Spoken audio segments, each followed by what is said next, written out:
Kita lihat Fir'aun ngaku Tuhan. Orang-orang Afrika semua yakin dia sebagai Tuhan. Disembah-sembah.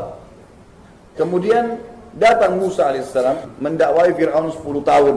Hai Fir'aun, kau manusia biasa, janganlah begini. Tidak mau. Tetap Tuhan. Ngaku Tuhan, tidak mau tahu. Saya ringkaskan cerita. Allah subhanahu wa ta'ala berikan 2 cobaan besar sebelum Fir'aun ditenggelamkan. Untuk membatalkan ketuhanan dia. Yang pertama, karena tiap hari makin banyak orang-orang Mesir dan Bani Israel yang beriman pada risalah Nabi Musa alaihissalam, mengakui Tuhan Allah, menikmati yang halal, meninggalkan yang diharamkan, mengerjakan yang diperintah, tinggalkan yang dilarang. Mereka makin banyak. Fir'aun malah terganggu. Fir'aun bilang, ini Musa, ini penyihir nih. Bisa menguasai sekian banyak pengikut saya ini, berarti dia penyihir nih. Panggil Musa, dipanggil ke istana. Wahai Musa, kau ini penyihir. Saya akan tantang kamu, saya akan datangkan juga penyihir-penyihir saya. Kita lihat siapa yang hebat. Kata Musa, silahkan. Tapi saya bukan penyihir. Kata Fir'aun, pilih hari yang kau suka, hai Musa. Kata Musa, baiklah, mau'iduna yaumuz zina. Dalam ayat dikatakan, kesepakatan kita, pertandingan itu kita lakukan di hari zina. Hari zina ini istilah dipakai pada saat itu khusus. Ada satu hari dalam sebulan Bapak Ibu sekalian, hari itu seluruh masyarakat Afrika datang sujud dan memohon kepada Fir'aun. Memang pada hari itu hari massal, datang ke lapangan yang luas, Fir'aun sudah siapkan khusus untuk itu. Subhanallah, Fir'aun setuju. Lalu Fir'aun mendatangkan Bapak Ibu sekalian, bukan 1-2 orang penyihir, 10.000 penyihir. Diiklankan, semua yang mengaku penyihir hebat di Afrika datang. Fir'aun panggil dan akan diberikan upah apapun yang mereka mau. Datanglah penyihir-penyihir ini. Di hari kesepakatan, Musa alaihissalam berdiri dengan saudaranya Harun alaihissalam. Berdiri, bawa tongkatnya. Lalu penyihir ini datang, katakan sama Fir'aun, wahai Tuhan Fir'aun, Tuhan, mana lawan kami nih? Ini aneh, Tuhan minta tolong sama pengikutnya nih. Mana lawan kami? Kata Fir'aun, tuh yang 2 orang sana tuh. Ini 10.000 orang ini. Mereka bilang, itu 2 orang lawan kami. Ngapain rame-rame begini? Kata Fir'aun, kalahin dulu deh. Bunuh kalau perlu. Tuhan gak bisa bunuh. Gimana caranya? Minta tolong sama orang lain. Kalau Allah mematikan kita, 1 urat sarafnya Allah tahan, selesai, mati. Gampang kalau Allah mau susahin makhluknya. Jalan pakai sepatu baru, jalannya bagus, keseleo. 2 minggu sakit. Gampang kalau Allah mau. Tiba-tiba mati. Tapi ini enggak, minta tolong. Kata penyihir, baiklah kalau begitu. Kami dapat apa? Kata Fir'aun, semua yang kalian mau saya kasih. Yang penting kalahin dulu orang ini, hilangin. Tetap saya diakui sebagai Tuhan. Baiklah. Penyihir-penyihir ini sepakat, Bapak Ibu sekalian, untuk mengeluarkan tingkat tertinggi dari ilmu sihir. Ini perlu diketahui ya. Ilmu pamungkas sihir, perhatikan, ini yang paling tinggi. Mengubah sesuatu benda, berubah dari bentuk aslinya dan seakan-akan bergerak. Hanya itu. Jadi itu ilmu tertinggi. Apa yang mereka lakukan? 10.000 penyihir Fir'aun ini mengambil tali, Bapak Ibu sekalian, ilmu tertinggi sihir, kata Allah, yukhayyalu min sihrihim annaha tas'a. Dengan sihir mereka mengubah pandangan mata orang pada saat itu seakan-akan tali tadi yang dilempar berubah jadi ular dan bergerak-gerak. Perhatikan, kalau ada orang penyihir demo seperti di depan antum, kata kuncinya begini, baca bismillah, pegang, kembali kepada bentuk asalnya. Mustahil bisa menyerang. Gak ada ceritanya tuh ularnya bisa nyerang, gak ada. Apa yang membuat penyihir Fir'aun 10.000 langsung beriman sama Allah waktu itu? Sempat Nabi Musa AS kaget lihat, ini 10.000 tali luar biasa ini. Kata Allah SWT, fa'aujasa fi nafsi khifatan Musa. Musa sempat takut sejenak. Qulna, kami katakan kepada Musa, la takhaf, jangan kau takut.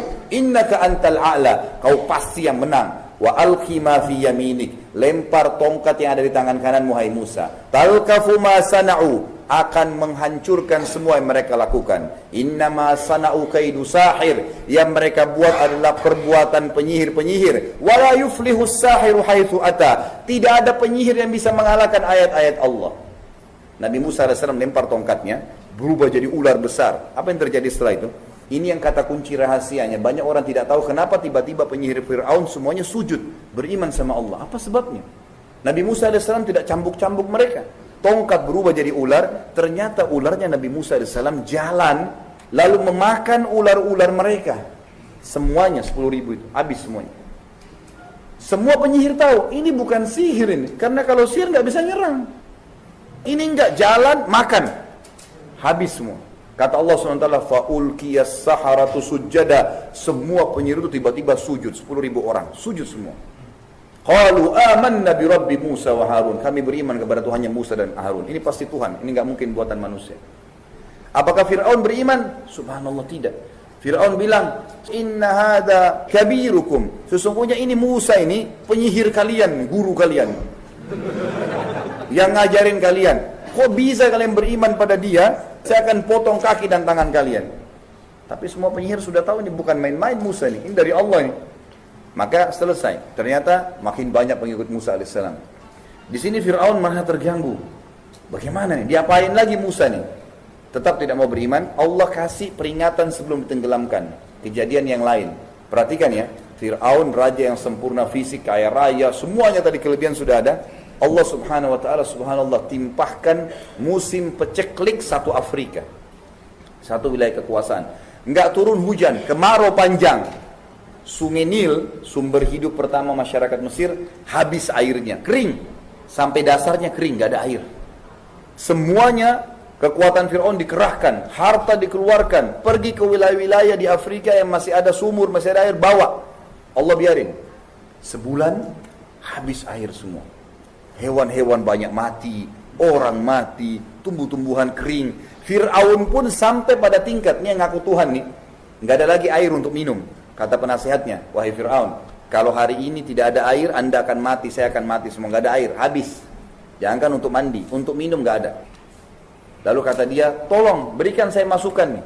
Kata penasehatnya satu orang yang berakal, dia bilang apa? Wahai Fir'aun, semua upaya sudah anda lakukan dan kami sudah lakukan. Harta dikeluarin banyak, tenaga dikerahkan. Bahkan Fir'aun utus pasukan-pasukannya ke wilayah-wilayah, kemudian ambil air. Begitu dekat dengan Mesir, mereka kehausan, diminum sendiri airnya. Sebelum sampai ke Fir'aun nih. Kata penasihatnya begini, semua sudah kita lakukan. Tinggal ada satu cara belum. Kata Fir'aun dengan semangat, apa itu? Engkau belum minta kepada Tuhannya Musa. Itu yang belum, yang lain semua sudah. Fir'aun dengan semangat, panggil Musa. Wahai Musa, depan orang-orang semua. Kau kan ngaku punya Tuhan. Kalau Tuhanmu bisa turunkan hujan dari langit, maka saya akan beriman dengan kaum saya. Musa senyum. Dan Musa AS ini dengan hikmah Allah, kata para ulama sejarah, waktu itu berada di sebuah lokasi yang Allah buat subhanallah sumurnya banyak air. Tempatnya Musa. Tapi Fir'aun nggak tahu. Maka Musa mengatakan, wahai Fir'aun, benarkah yang kau ucapkan ini? Kalau saya minta kepada Allah Tuhanku dan Tuhanmu, Tuhan langit dan bumi, nurunkan hujan dari langit, seperti yang kau minta, hilang ini masalah, Mesir pecek lagi ini, kau akan beriman? Kata Fir'aun, tentu saja. Subhanallah, di depan Fir'aun Musa angkat tangan mengatakan, ya Allah, zat yang menciptakan langit dan bumi, zat yang telah menahan air hujan bagi masyarakat Mesir, turunkanlah hujan buat kami. Perlu Bapak Ibu tahu ya, salah satu upaya Fir'aun adalah waktu lagi kering sungai Nil, itu lemparin tumbal, kepala kambing lah, kepala sapi lah, anak gadis didorong di situ, macam-macam, nggak ada hasilnya, nihil. Yang terjadi sama Allah, begitu Nabi Musa berdoa, belum diturunkan tangannya dari doa, mendung hujan keras sebulan sampai sungai Nil penuh, hidup semua sudah mulai kembali subur. Fir'aun sudah puas. Pertanyaannya, berimankah Fir'aun? Apa yang dia bilang? Hati-hati dengan kata-kata seperti ini ya. Banyak orang di Indonesia, ada banyak orang begini nih. Kalimat kufur berbahaya. Dia bilang, oh sudah saatnya hujan turun. Artinya, bukan karena Musa nih. Jadi ingatin, gak boleh, azab kubur ada, dan neraka ada ini, jangan tak sholat. Sekarang sudah gak apa-apalah, biarin aja. Seperti Fir'aun. Subhanallah, waktu itu tersebar satu wilayah kekuasaan Fir'aun, ternyata Tuhan Fir'aun gak bisa turunkan hujan. Dan dia minta tolong pada Tuhannya Musa. Beri Tuhannya Musa lebih hebat. Subhanallah, melihat kejadian tersebut, banyak orang beriman pada Musa AS dan Allah SWT. Dia tetap mau melakukan lagi upaya. Apa yang dia bilang? Ini Musa bahaya nih, harus dibunuh. Dikejar Musa AS dengan pasukannya. Ada pasukan intinya Fir'aun khusus itu, membela dia. Kalau kita mungkin Kopassus, terlatih khusus. Itu dipakai sama Fir'aun untuk menyerang Musa. Musa AS lari, manusia biasa lari, menuju ke Laut Merah. Begitu dekat, Fir'aun lihat Musa dengan pengikutnya, apa yang dia bilang? Allah cerita dalam Al-Quran, innahum lasyirmidhimatun qalilun. Oh itu Musa, sedikit sekali, kesian, pasti kalah. Orang-orang pengikutnya Nabi Musa AS berkata, Bani Israel, ya Musa inna lamudrakun, kita sudah dijangkau oleh Fir'aun nih, pasti kita dibunuh semua, dibantai nih, udah nggak mungkin tidak. Apa kata Musa dengan penuh keyakinan? Kalla inna ma'iyya rabbi sayahdin. Nggak mungkin, pasti Tuhanku akan memenangkan aku. Maka datang Jibril AS mengatakan, wahai Musa, Allah perintahkan kamu. Perhatikan, instruksi cuma biasa. Musa AS sendiri pun belum menangkap apa maksudnya. Tongkatmu di tanganmu, hantamkan ke pinggir laut merah. Itu saja. Musa AS ikut diperintah, angkat, pukul. Apa yang terjadi? Ini Fir'aun lihat nih, tongkat diangkat, dipukul. Fir'aun lihat, apa yang terjadi? Allah mengatakan, famfalaqa. Tiba-tiba laut merah itu terbelah, terbagi, fakana kullu firqin kataudil azim. Maka terbelah menjadi 12 bagian, dan setiap bagian itu menjadi seperti dinding-dinding yang besar. Dan waktu itu ada 12 Bani Israel memang yang Allah suruh itu untuk jalan setiap suku dari jalan-jalan itu. Bayangkan ya, Fir'aun lihat. Kalau kita di posisi Fir'aun ini bagaimana? Lihat depan mata air laut bisa berdiri. Antum bayangkan laut dekat antum ini berdiri airnya seperti tembok-tembok yang besar. Begitu tidak mau beriman tuh gimana? Tidak mau beriman, subhanallah. Dia bilang sama prajuritnya, kejar Musa sebelum sampai ke sebelah. Dikejar. Musa Allah selamatkan, ditenggelamkan dia. Ini sudah sampai pada tingkat kufur yang luar biasa. Diingatkan, tidak mau.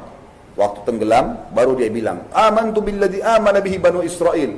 Sekarang saya mau beriman apa yang Bani Israel imani. Subhanallah, tidak bisa bilang Allah, saya akan beriman sama Allah. Udah gak bisa diucapin sama dia.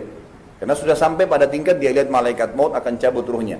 Lalu Allah kekalkan, al-yawma nunajjika bibadanika. Wahai Fir'aun, atau Fir'aun sudah mati. Hari ini kami akan selamatkan jasadmu. Litakuna ayatan liman khalfak. Agar menjadi tanda-tanda kebesaran kami bagi orang yang datang setelahmu. Sampai hari ini mumin Fir'aun bisa dilihat. Siapapun bisa search di Google sekarang bisa lihat bagaimana Allah musnahkan.